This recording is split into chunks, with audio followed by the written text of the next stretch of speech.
Welcome to Biztech's Technology Show, the show where we feature tech companies operating across Asia, talking about their solutions and how they make a difference to their customers' businesses. Now, today we speak to M Satya Syafruddin, the CEO of ACASIA. Now, ACASIA is an ICT solution provider offering a comprehensive suite of connectivity services and digital infrastructure to take your business all across ASEAN and globally. Now, Satya, welcome to the show. Thank you, Brian. Thank you. I'm happy to be here. I'm really excited to see what we have on the show. Thank you. Satya, before we start and get into the nuts and bolts, tell us about ACASIA and its history. All right. It's a very interesting company. It has been around for 26 years today. It started back in 1995, and it's actually a brainchild of Tan Sri Zamzam Zareni, who is currently the Maybank chairman to Maybank.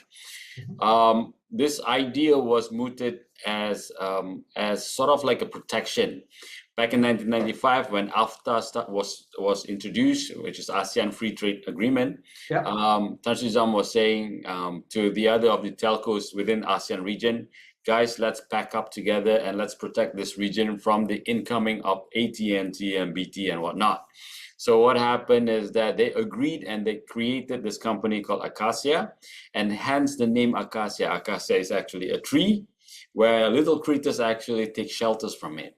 So the spirit of ACASIA, it's really about the spirit of ASEAN. Every shareholders within ACASIA's group actually own the same amount of shareholding equity. Nobody is above the other. So far, as of today, we have 7 shareholders coming up from 7 countries. What's missing is Myanmar, Laos, and Cambodia. But the rest of the other countries, we actually have them on board. So eventually, when all the telcos, all the ASEAN region is part of ACASIA, everybody will hold a 10% equity share within ACASIA itself. I see. So that's the goal. So you have the likes of Telecom Malaysia, Singtel, National Telecom of Thailand, Indosat Ooredoo of Indonesia, PLDT of Philippines, Nexus in Brunei, and VNPT in Vietnam. Correct. So how have the synergies been in the last couple of years? So obviously you've done a lot of projects over this past 26 years or so. Right. So just to bring back to the history, ACASIA was actually positioned as a middle party to the shareholders. So ACASIA back in 1995 is connecting infrastructure from our shareholders. We don't own infrastructure. We don't have any infrastructure. So we're just providing services to connect two infrastructure together. We call it half circuits. So if there's a requirement that requires connectivity from Malaysia to Philippines, we would connect the infrastructure from Telecom Malaysia and also PLDT. So we are that middle party. Okay. What happened in early 2000 when people started to bring up their own POPs, which is points of presence? Singtel have POPs everywhere in ASEAN. Telecom Malaysia have POPs everywhere in ASEAN. The business model no longer works because at the end of the day, the shareholders will be saying, why do I need ACASIA when I can actually monetize my infrastructure, my POPs that have deployed within the region or globally, right? So what happened was back in 2007, business was pretty tough for ACASIA. So it was like that since until it came into 2014, 2015, when the CEO then was Azmal Yahya, whom I reported to back then. We decided to do things differently. We decided to approach the market differently. We decided to actually create our own infrastructure within ASEAN with presence in 7 different shareholders country. And we started to sell our own infrastructure to the market. And Alhamdulillah, good news is that things started to grow since 2015, and that is part and parcel of our transformational journey for ACASIA. So in terms of the spirit between the shareholders, it is intact. It is very intact, and I like to quote a saying from one of the chairmen, Mr. Eric Alberto.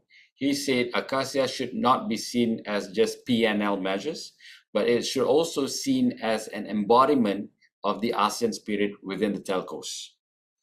Okay, so give us a perspective then on the size of your business from a top and bottom line perspective.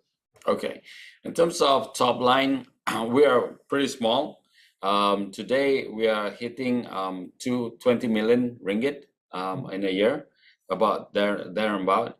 So with a factor of 5%, maybe 4% on the bottom line. Okay. So that's pretty much what it is today. Yeah, but we see ourselves growing from there on. Okay, and what are your key products and service offerings beyond the offerings to your shareholders?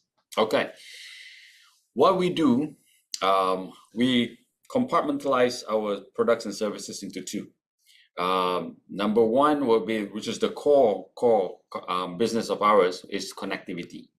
Now, connectivity, we have an infrastructure called MPLS, which is multi-protocol layer switch. What it is, it creates this product called IPVPN, so virtual private network.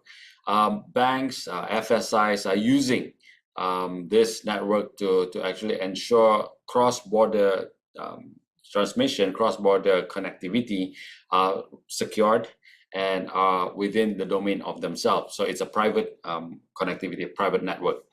So that would be our core services. But we also provide managed services. So towards the edge, which is the internet broadband, we provide managed services to companies who have multiple sites within a country or within the region. So for instance, like retailers who have many shops in shopping malls, whether it's in Malaysia, it's Singapore, or in Indonesia, they require internet access. So for them to actually apply internet access in that particular country, it will take them quite a process. Yeah, quite a process. What we do, we will simplify that, meaning to say they just engage one ACASIA and we will manage the rest. We will manage it from pre-sales all the way to after sales. Okay, so give us an example of how you've helped some of your customers. Okay, so we have a customer previously called, I like sneakers, right? Okay. Foot Locker. They have 6 outlets here in Malaysia, right? For them to actually apply connectivity like our broadband services to the stores, it would require them to go to different TM branch or any broadband provider. So what they did was they connect to us. Hey, ACASIA, we would like to get our shops connected to the internet. So we do everything. So we started to apply for them, whether it's going to be TM network or any other network, because we're agnostic. And we manage that network for them. We install it, and then we monitor the livelihood of that internet connectivity. Okay. So to them, it's a single party. It's a single billing party.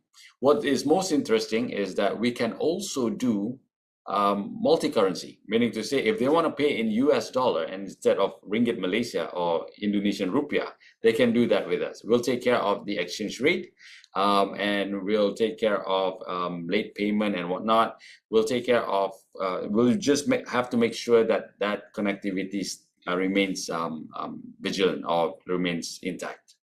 Okay, one of your new focus areas is basically software-defined wide area networks.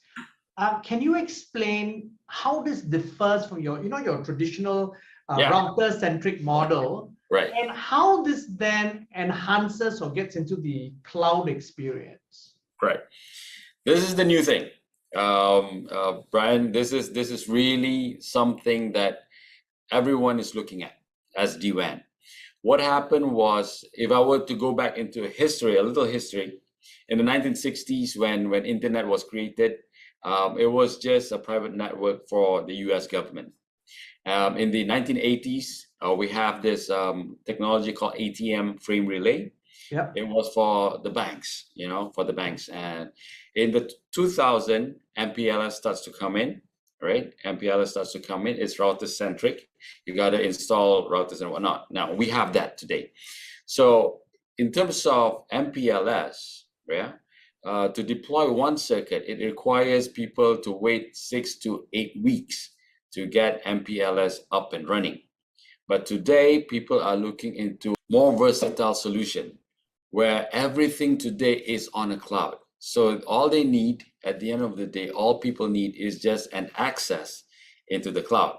If you watch Matrix, it is really like that. At the end of the day, you just need to plug in and get into the matrix, because everything else, whether it's firewall, whether it's anti-malware, whether it's all this platform, everything is on the cloud. We talk about metaverse, everything is going to be on the cloud. Even our laptop is going to be on the cloud. So at the end of the day, you just need that access into the cloud or the metaverse or whatever you call it. So SD-WAN is actually addressing that, because it is so fast to get linked up. It's just a matter of hours. Some will be a matter of days. It doesn't require people to wait for 6 to 8 weeks to do that, and it's so much more scalable. So whether you have 2 sites or whether you have 200 sites, it's scalable. So SD-WAN is the way to go. Now, SD-WAN technology have been around since 2013, but the take-up rate was a little slow because people are not seeing it. What COVID gives us is digitalization. COVID actually pushes humankind into thinking that digitalization or digital technology is the way to go. And now enterprises are seeing it. Everything must go on digital, whether it's your accounting software, whether it's your HR software, whether it's your ERP. Everything is on the cloud today. All you need is just internet access, and SD-WAN would help you secure it. And that is really the way that we are going. Okay, then that brings up different questions. The question of then data sovereignty, a topic that we don't normally talk about, but is really very important. Now, give us a regional perspective of data sovereignty and the role ACASIA plays in ensuring that data sovereignty is respected. Right. So this data sovereignty, when we talk about cloud and we talk about data sovereignty, it's 2 different things altogether. Because when it comes to cloud, it's anywhere, everywhere. You just don't know where your data resides, right? But there are certain things that we do, especially governments, certain data like identification data, healthcare data, even geospatial data of a country. Those are sovereign data. Sovereign data requires that data to be housed, to be residenced in a particular country. Now look at ACASIA's setup. It is actually a combination of 7 shareholders coming from 7 different countries, and everybody have equal shareholdings into ACASIA, which makes us a very, very, very neutral party.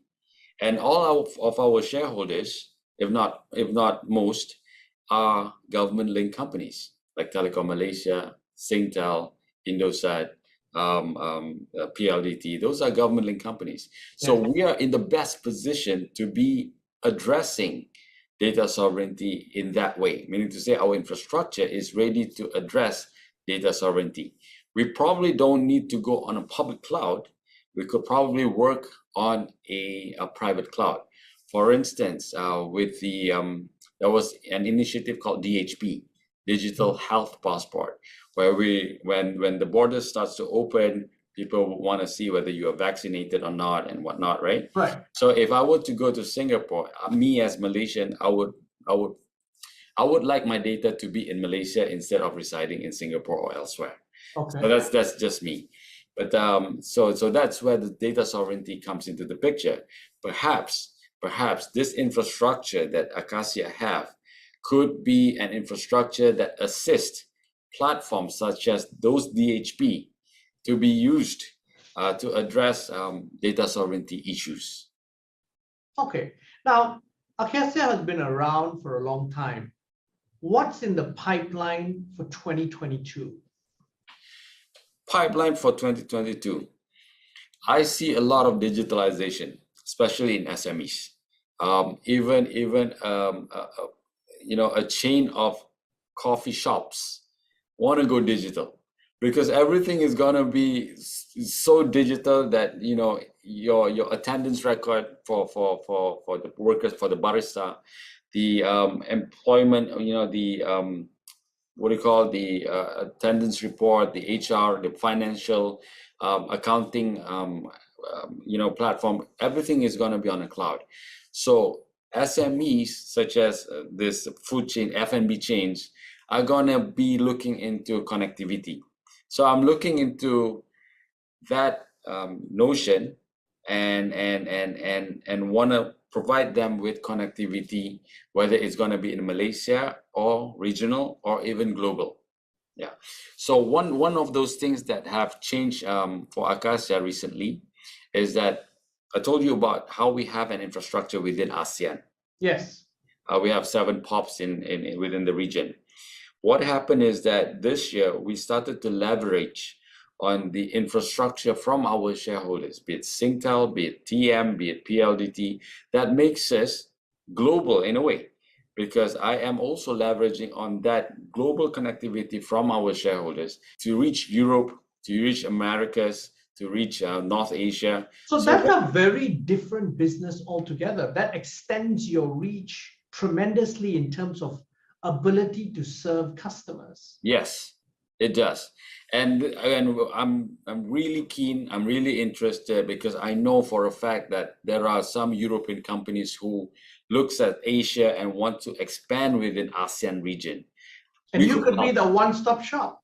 One-stop shop, definitely. That's where we position ourselves. When it comes to ASEAN, let us be that single gateway for you to come in, or even for ASEAN who wants to go global, let us be that single gateway for you to go out, because our network is extensive.